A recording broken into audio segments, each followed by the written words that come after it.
Fly this helicopter and I'll marry you, police chief mocked the ex-convict. His real secret left her speechless.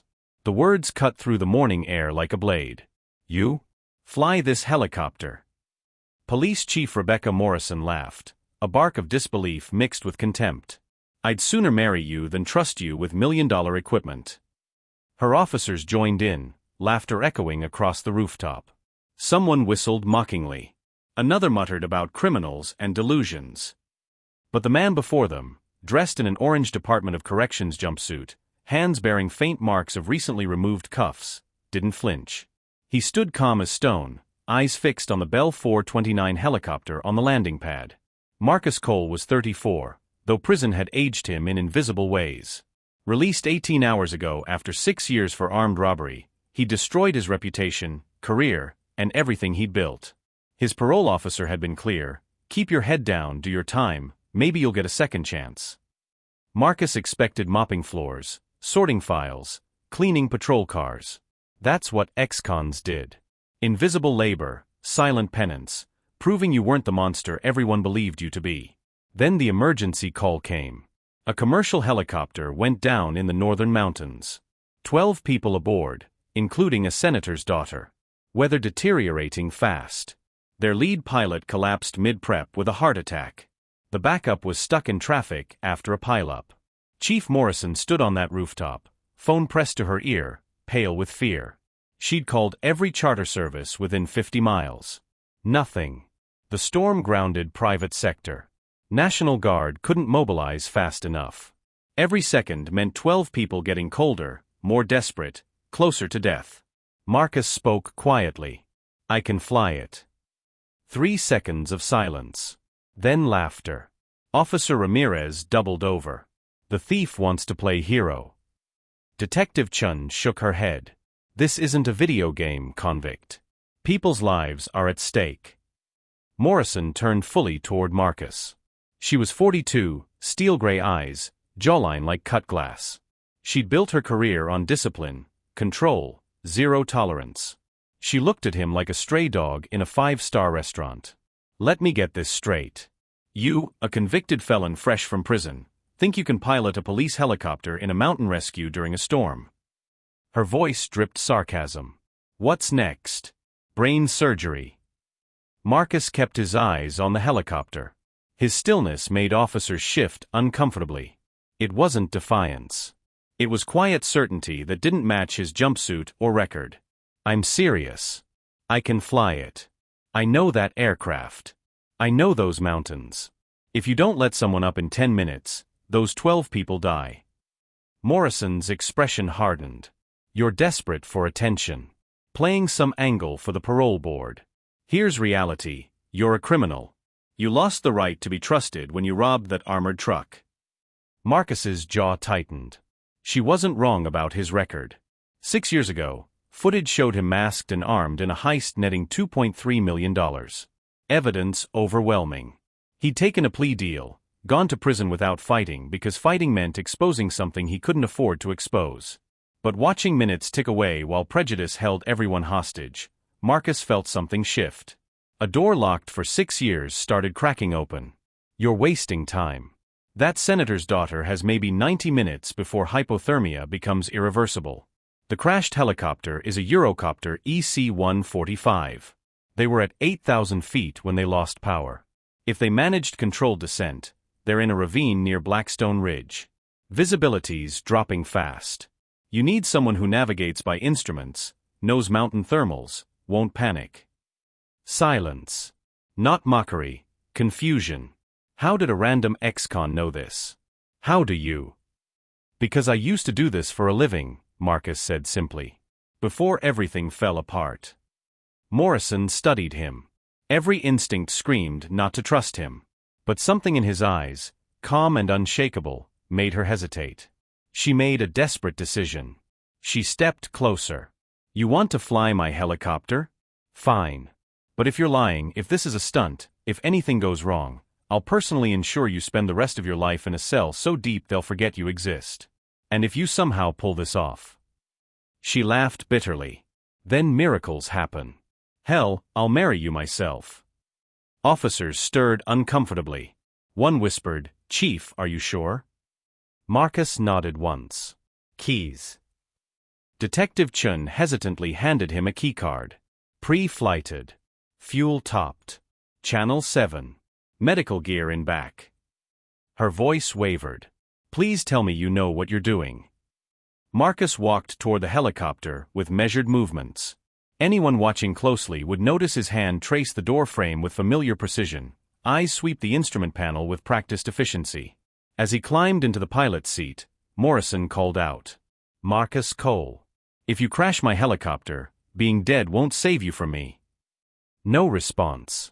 He buckled in, put on the headset, began startup. Rotors turned slowly, then faster, cutting through air with rhythmic whump whump whump that silenced every conversation. Officers watched with skepticism and fear. Morrison stood at the landing pad's edge, arms crossed, face unreadable. As the helicopter lifted off, smooth, controlled, precise, Marcus allowed himself the smallest smile. What none of them knew, what he'd protected for 6 years, was about to become impossible to hide. The ex-convict they'd mocked wasn't some random criminal. He was someone they should have recognized. If this story has you hooked, don't forget to subscribe. What happens next will change everything you thought you knew about justice, redemption, and secrets people buried to survive. The helicopter disappeared into gray sky, swallowed by clouds like smoke. Morrison stood frozen, watching until even the rotor sound faded. Then reality sank in.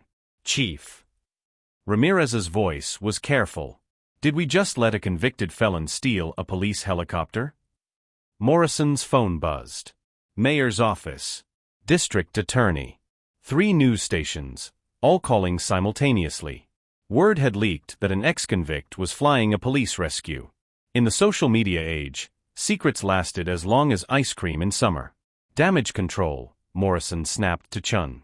"Issue a statement about utilizing all available resources in time-sensitive emergency. Make it sound like we had no choice, because we didn't." But Morrison knew how it looked. Desperate. Reckless. Career-ending. She'd authorized a criminal to pilot multi-million-dollar aircraft into disaster. If Marcus crashed, if those 12 died, her 20 years would reduce to one headline: Police Chief's Fatal Mistake. What Morrison didn't know, Marcus Cole had never stolen anything. 6 years ago, Marcus had been Captain Marcus Cole, senior helicopter pilot for Federal Aviation Emergency Response, an elite team handling wildfire evacuations, mountain rescues, high-risk medical transports. Over 3,000 missions, 400-plus lives saved, reputation as one of the country's best. Call sign, steady, because even in worst storms, his hands never shook. Then came the night that destroyed everything. Marcus was off duty with younger brother Jake when the call came. Armored truck robbery in progress. Multiple suspects, weapons, possible casualties. Marcus rushed to the scene, not as pilot but as brother, because Jake was responding. What Marcus found was chaos. Truck flipped, money scattered like confetti. Masked men with guns. And Jake lying in blood with a bullet in his chest. Marcus made a choice that would haunt him forever. He grabbed a discarded mask, a gun, forced his way into the getaway vehicle. Not to rob. To track. To follow. To find who shot his brother and ensure they never hurt anyone again. But cameras don't capture intentions. Only actions. Footage showed Marcus Cole, masked, armed, climbing into a vehicle filled with stolen money. Jake survived, barely. But by the time he woke in hospital, Marcus was in custody. When Jake tried explaining the truth about his brother's heroism, prosecutors shut it down. They had their case, evidence, clean conviction. Marcus's lawyer was blunt. "Fight this, they'll dig into your brother's role. Question whether he was complicit. Destroy his career to protect their narrative. Or take the plea deal, serve time, Jake keeps his badge." Marcus chose his brother. Pled guilty to armed robbery, lost his license, career, freedom. Jake, who begged Marcus not to, was forced to watch his brother go to prison for a crime he didn't commit. For 6 years, Marcus kept silent. Worked prison workshop, kept his head down, told no one about the life he'd left. Because if truth emerged, if anyone discovered why he'd really been at that robbery, Jake's career was over. His brother had a wife, twin daughters, mortgage. Marcus wouldn't destroy that family to save his reputation. But flying was different. Flying was muscle memory, instincts burned too deep to erase. The moment Marcus's hands touched controls, 6 years of rust fell away. His body remembered what his mind tried to forget. He flew north, navigating by instruments as storm closed in. Rain hammered windshield. Wind buffeted the helicopter like a toy. But Marcus's hand stayed steady, earning that old call sign again. Back at the precinct, Morrison was getting eviscerated. The mayor on speaker, voice shaking with fury. "You did what? Rebecca, do you have any idea? 12 people are dying in those mountains," Morrison cut him off, voice like steel. "I made a call. Fire me later." But doubt crept in. What if Marcus really was just a criminal? What if this was an elaborate con? What if? Her radio crackled. Marcus's voice came through, calm and professional. "Air Unit 1 to ground command. Visual on crash site. Blackstone Ridge, coordinates 47.6231 by -121.8945. Aircraft partially submerged in ravine. Movement confirmed, survivors. Preparing for descent." Morrison grabbed radio. "Cole, those conditions are beyond what even our best pilots would attempt. If you can't." "I've flown worse," Marcus said simply. Then cut the channel. What happened next would be studied in aviation schools for years. Marcus brought that helicopter into a ravine barely wider than rotor span, navigating by instinct and experience, fighting wind shear that would have torn lesser pilots from sky. He hovered 3 feet above jagged rocks, held position in 40 miles per hour gusts, watched survivors, bloodied, hypothermic, barely conscious, loaded into aircraft. 11 people. The 12th, the crashed pilot, was already gone. Marcus flew them out one by one, making 3 trips. 3 times he descended into that death trap. 3 times he climbed out with human lives cradled in his aircraft. By the time he landed back, storm had fully hit. Rain poured in sheets.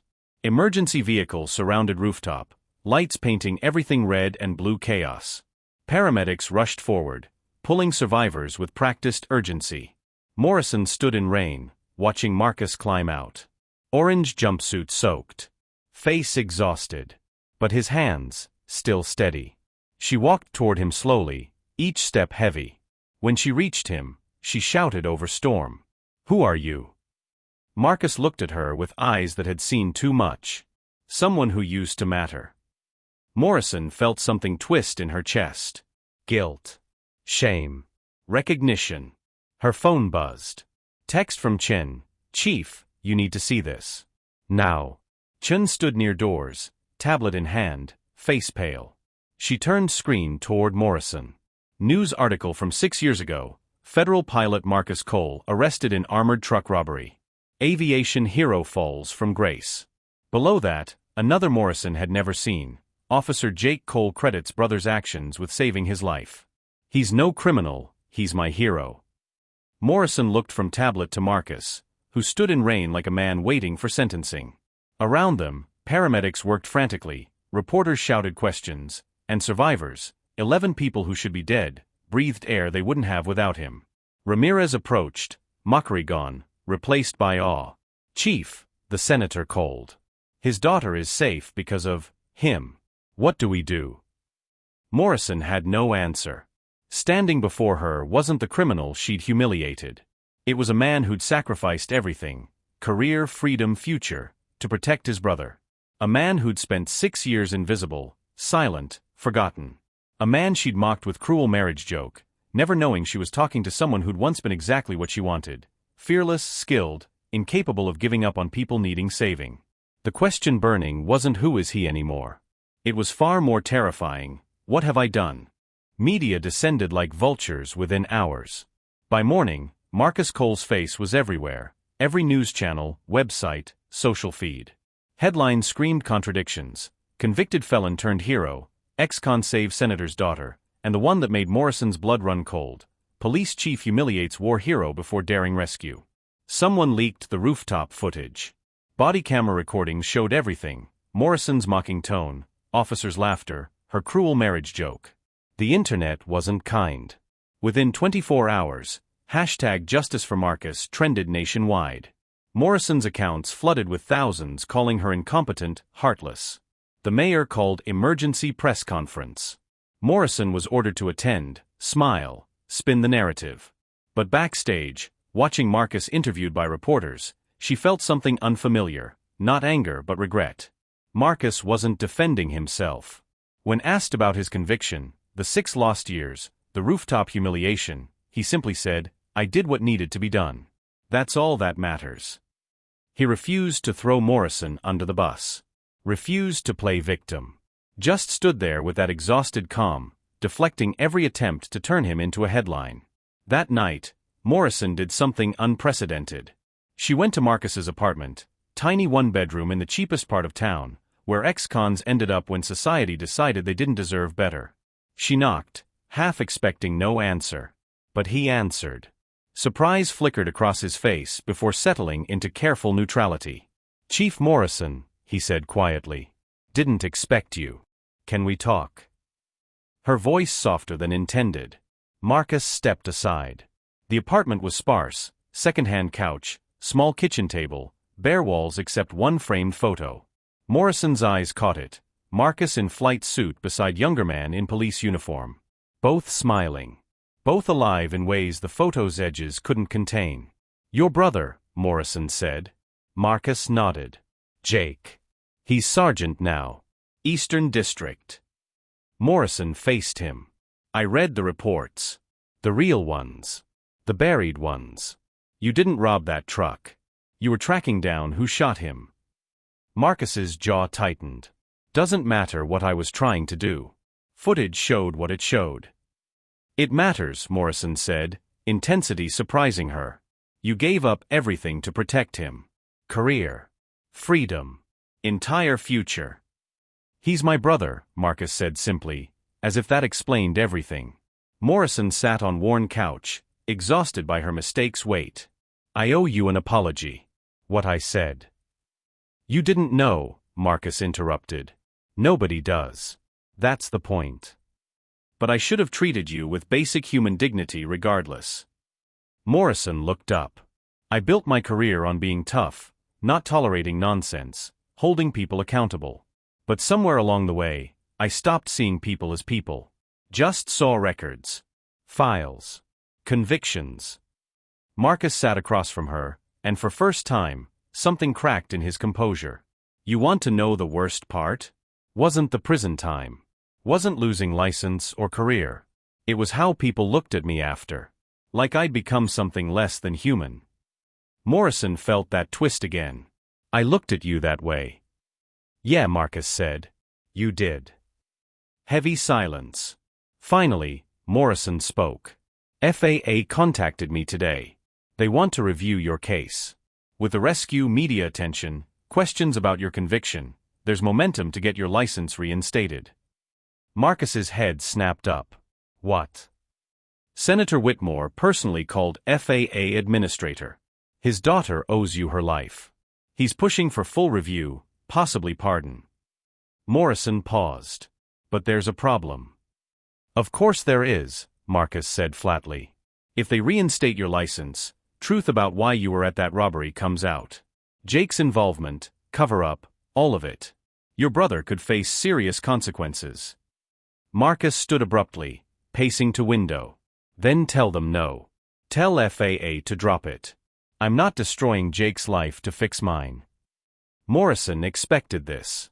But hearing him say it, watching him choose his brother's future over redemption for the second time, made something inside her shift fundamentally. "What if there was another way?" she said carefully.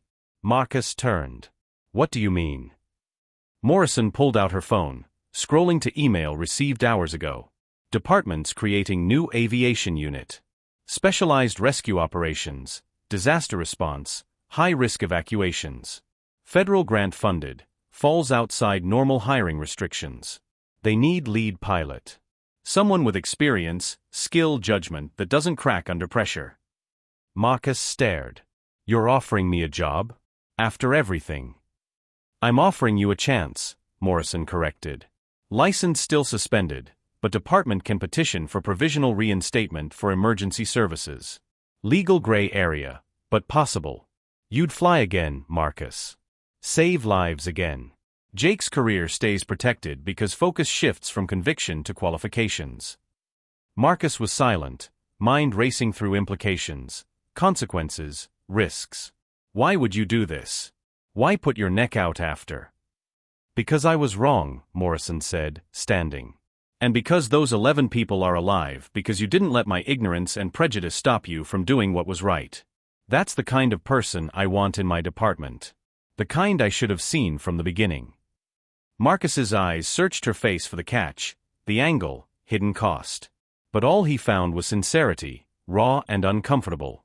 One condition, Morrison added. You train the new team. Build this unit from ground up. And you let me prove not everyone in this system is too broken to recognize real heroism when it's standing right in front of them.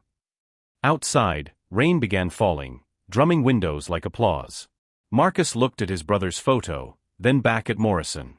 The woman who'd mocked him, humiliated him, now offering something he'd thought lost forever, a way forward. When do I start? He asked quietly. Morrison smiled slightly. Tomorrow. But first, we're holding another press conference. This time, I'm setting the record straight. Press conference scheduled for 2 p.m. next day. By noon, every major outlet had crews positioned outside precinct. The story had grown beyond simple rescue. It became a referendum on justice, redemption, whether society could ever truly forgive. Morrison stood backstage, reviewing notes. Hands shaking slightly, something that hadn't happened since her first day as chief. Beside her, Marcus waited in silence, wearing borrowed suit that didn't quite fit. He looked uncomfortable, like man forced back into spotlight he'd spent 6 years avoiding. You don't have to do this, Morrison said quietly. I can handle it alone. Marcus shook his head. If we're doing this, we do it right. Together. Curtain opened. Flashbulbs exploded like small supernovas. Morrison stepped to podium, Marcus beside her, room erupting with shouted questions. She raised her hand for silence. I'm Chief Rebecca Morrison, here to address events of 2 days ago. I'm also here to address something far more important, a failure of judgment that nearly cost 11 people their lives. Room went quiet. Reporters leaned forward. When Marcus Cole offered to pilot that rescue helicopter, I mocked him. Questioned his abilities based solely on criminal record.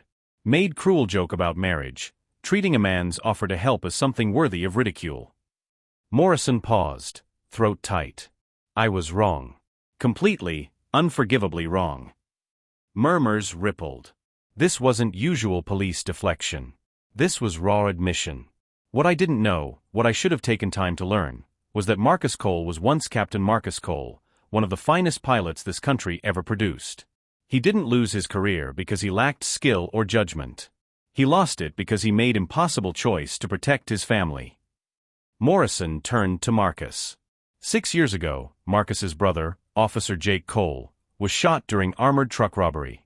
Marcus tracked suspects, not to steal, but to ensure justice and prevent future violence. Evidence didn't reflect intentions, and rather than risk his brother's career in lengthy legal battle, Marcus accepted conviction for crime his heart never committed. Room exploded. Reporters shouted.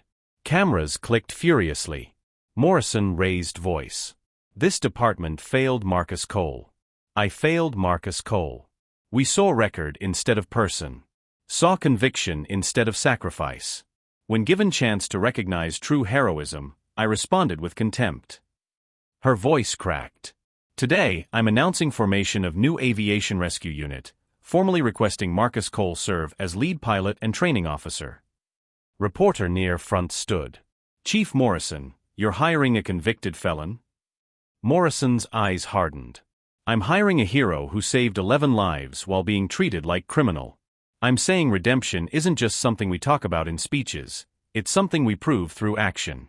And I'm saying if this department can't recognize difference between mistake and malice, between record and person's true character, we don't deserve this community's trust. Another reporter called out. What about the original conviction?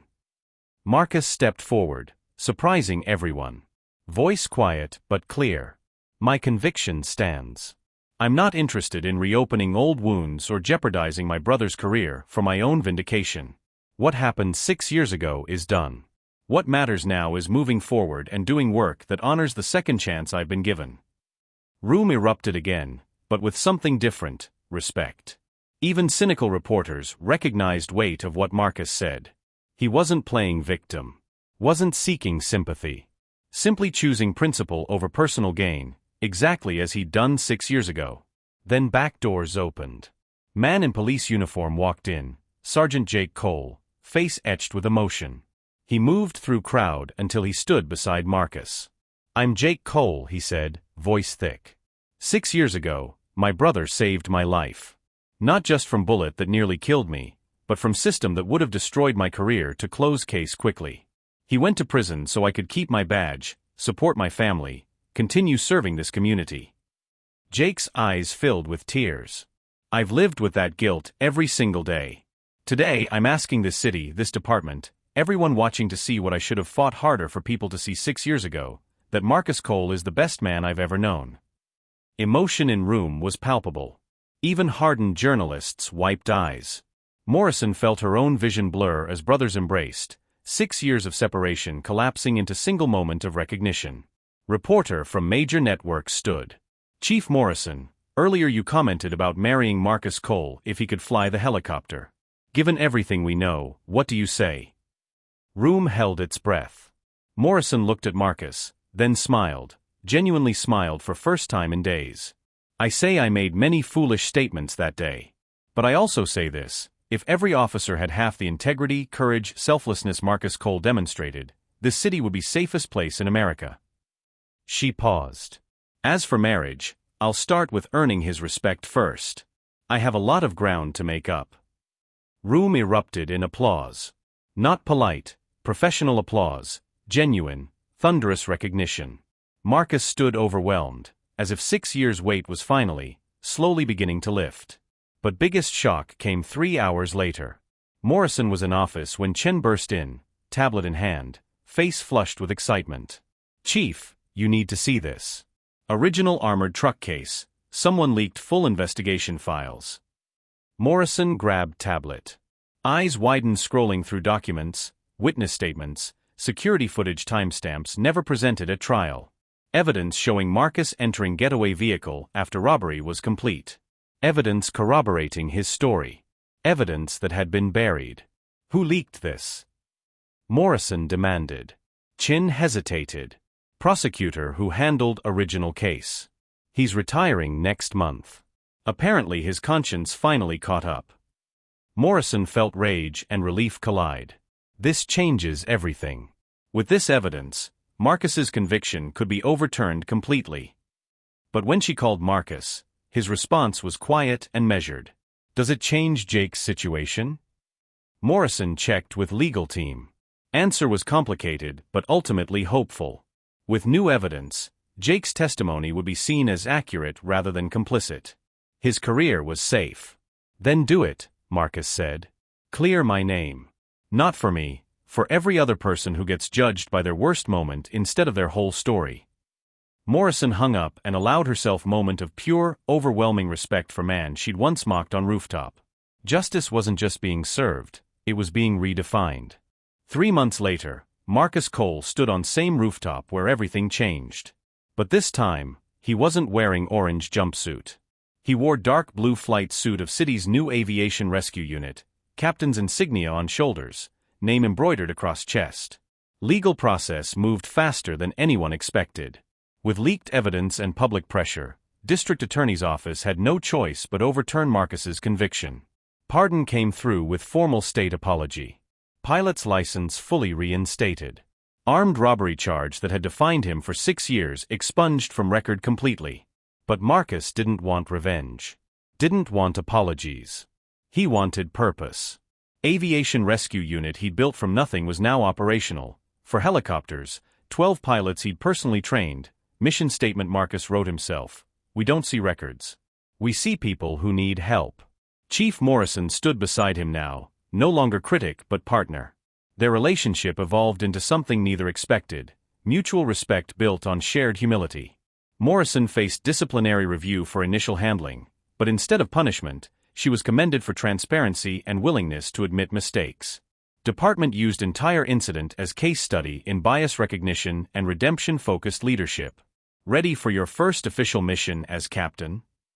Morrison asked, handing him flight manifest. Marcus smiled, real smile reaching his eyes. Always. Below them, Jake arrived with twin daughters, both wearing miniature flight suits Marcus ordered specially. Girls ran to Uncle, squealing with delight as he lifted them both. "Uncle Marcus, can we see inside the helicopter?" one asked. "Can we fly with you someday?" the other added. Marcus looked at his brother, who nodded with tears. "Someday soon," Marcus promised. "But first, study hard and remember something important. Your past doesn't define your future. Your choices do." Jake pulled Marcus aside, voice thick with emotion. "I'll never be able to repay you for what you did." Marcus shook his head. "You don't owe me anything. You're my brother. I'd do it again without hesitation." "I know you would," Jake said. "That's what makes you a hero." The word still felt strange. Hero. For so long, he'd been invisible, forgotten, dismissed. Now he was on magazine covers, featured in documentaries, invited to speak at conferences about criminal justice reform. But none of that mattered as much as this moment, standing on rooftop with family, doing work he loved, making difference. Call came through on Morrison's radio. Hiking accident in northern mountains. Multiple injuries. Weather deteriorating. Exact kind of mission that started everything. Marcus was already moving toward helicopter. Morrison called after him, "Cole, be careful up there." He turned back, grinning. "Always am, Chief. That's why they call me Steady." As helicopter lifted off, Morrison watched it disappear into sky. Around her, officers who'd once mocked Marcus now spoke his name with reverence. Media that had crucified her for initial judgment now praised her integrity in making things right. City that once saw Marcus as nothing more than convict now saw him as exactly what he'd always been. Man willing to sacrifice everything to save others. Chin approached, holding newspaper. Headline read, "From Convict to Captain, How One City Learned to See Beyond the Record." "You should be proud, Chief," Chin said. "This whole department changed because you had courage to admit you were wrong." Morrison nodded slowly. "No, this department changed because Marcus had courage to be right even when everyone told him he was wrong." 6 months after that rooftop moment, Marcus received letter. From one of survivors he'd rescued, Senator's daughter, Emma Whitmore. She'd written to tell him she was studying to become emergency medical technician, inspired by his actions. She ended with words that made Marcus's chest tighten. "You saved my life twice.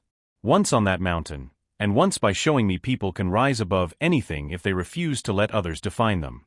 Marcus pinned letter to bulletin board in Aviation Unit headquarters, right next to photos of successful rescues, commendations, framed image of that infamous rooftop press conference.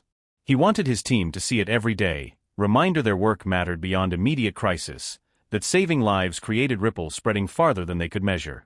One evening, as Marcus prepared for night shift, Morrison stopped by his office. She held small box, wrapped simply. "What's this?" Marcus asked. "Open it," she said, looking uncharacteristically nervous. Inside was custom challenge coin, the kind military units gave to honor exceptional service. On one side was Aviation Rescue Unit insignia. On other, engraved words, "Steady hands, brave heart, second chances." Marcus's throat tightened. "Chief, You changed me, Marcus," Morrison interrupted. "Changed this department. Changed how the city thinks about justice and redemption." She paused. "I was serious that day on rooftop when I said I'd marry you if you could fly that helicopter. I was mocking you. But if I could go back, I'd say it differently. I'd say, if you fly this helicopter, you'll prove heroes can come from anywhere, mistakes don't define us, and best people are ones who stay steady when everyone else loses faith." Marcus smiled, turning coin over in hands. "You know, I spent 6 years believing I'd lost everything. My career, reputation, future. But standing here now, I realize I didn't lose anything that mattered. I still had my integrity. Still had my skills. Still had people worth protecting." He looked up at Morrison. And I gained something I never expected. Chance to prove second chances aren't just given. They're earned. Morrison extended her hand. Partners. Marcus shook it firmly. Partners.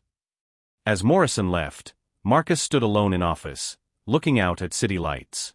Somewhere out there, people were struggling, hurting, needing help. And tomorrow he'd be in air again, steady hands on controls, doing what he was born to do, saving lives without asking who deserved saving, because everyone did.